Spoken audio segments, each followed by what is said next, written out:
কিন্তু মানুষ বানাইতে হইলে, চরিত্রবান বানাইতে হইলে, উত্তম আখলাকওয়ালা বানাইতে হইলে,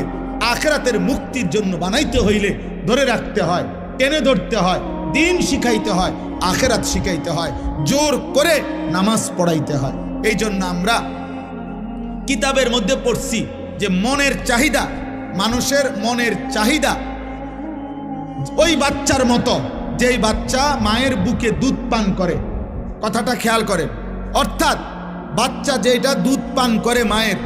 2 বছর পূর্ণ হইলে মহিলারা যেই কোনো বাচ্চাকে জোর করে দুধ ছাড়ায়, অর্থাৎ এটার জন্য বাচ্চা অনেক কাঁদে, চিৎকার করে, কান্নাকাটি করে, কিন্তু 2 বছর পূর্ণ হইলে মহিলারা বুকের দুধ ছাড়ায়, অর্থাৎ বাচ্চারে আর কোনোভাবে